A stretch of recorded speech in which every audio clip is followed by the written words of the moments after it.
warahmatullahi wabarakatuh. Perkenalkan, nama saya Muhammad Miftahudin. Saya adalah mahasiswa Universitas Binasara Informatika S1 Transfer kelas Manajemen dengan NIM 64232030. Pada kesempatan kali ini, saya akan menjelaskan atau meresume tentang pertemuan pertama di mata kuliah Manajemen Keuangan.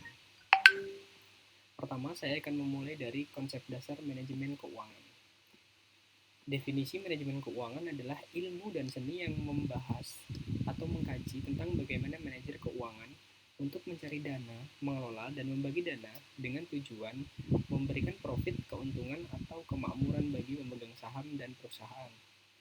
Manajemen keuangan memiliki 3 kegiatan utama, yakni memperoleh dana, menggunakan dana, dan mengelola aset atau aktiva.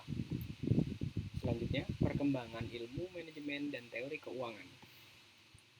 Pada tahun 1960 hingga tahun 1970-an, fokus dari ilmu manajemen keuangan adalah pemilihan aset dan liabilitas yang dapat memaksimalkan nilai perusahaan dan kemakmuran pemegang saham. Lalu, pada tahun 1980, analisisnya meliputi inflasi dan efek terhadap suku bunga, kemudian deregulasi lembaga-lembaga keuangan, 3. Peningkatan penggunaan komputasi, 4. Semakin pentingnya pasar keuangan internasional. Lalu pada tahun 1990-an, fokus dari ilmu manajemen keuangan adalah manajemen keuangan internasional.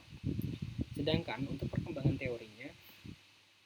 teori keuangan dikenal sejak tahun 1900 hingga abad 21, di mana itu adalah penyempurnaan dan pendalaman serta perluasan analisis dari teori yang sudah ada, yakni teori pasar modal efisien, struktur modal, dividen, diskon aliran kas, agensi, informasi asimetrik, teori portofolio, teori opsi. Lalu yang akan kita bahas selanjutnya adalah peranan manajemen keuangan. Manajemen keuangan memiliki beberapa fungsi, yakni meliputi bagaimana cara memperoleh dana, menggunakan dana tersebut. Lalu manajemen keuangan juga berkepentingan untuk menentukan jumlah aktiva. Untuk memperoleh dana, manajer keuangan bisa memperoleh dana dari dalam maupun luar perusahaan. Jika dari luar berbentuk hutang atau modal sendiri. Kemudian yang D, fungsi manajemen keuangan. 1. Menjadi pedoman bagi manajer untuk melakukan pengambilan keputusan. Yang kedua, memahami ilmu manajemen keuangan secara baik diharapkan dapat memberikan atau mengedukasi, meningkatkan posisi marketing, produksi, personalia, dan keuangan untuk menempatkan setiap keputusan secara bijaksana. Yang E, tujuan manajemen keuangan, memaksimalkan nilai perusahaan, menjaga stabilitas, dan memperkecil resiko di masa sekarang dan yang akan datang. Yang F, beberapa peluang karir di bidang keuangan. Di antaranya adalah sebagai budget officer, manajer keuangan, financial manager, financial analyst, dan financial analyst officer.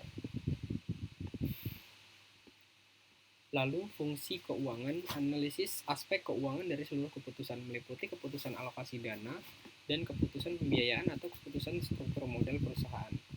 Dan yang ketiga adalah keputusan untuk investasi. Beberapa tanggung jawab manajer keuangan, yakni pertama adalah memilih produk dan pasar perusahaan.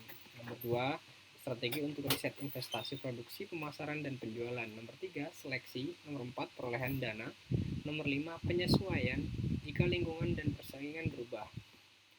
Yakni manajer keuangan lebih spesifik memiliki peranan yang pertama mengambil keputusan investasi, mengambil keputusan pendanaan, dan mengambil keputusan dividen.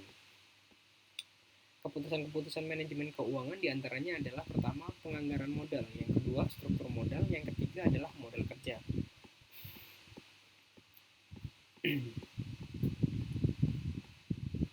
Prinsip-prinsip dari manajemen keuangan adalah yang pertama, konsistensi, akuntabilitas, transparansi, kelangsungan hidup, integritas, pengelolaan, standar akuntansi.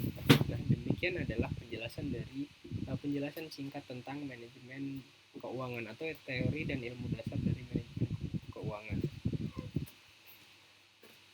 Selanjutnya, kita akan bertemu di pertemuan kedua. Kita akan membahas materi pada pertemuan berikutnya. Terima kasih.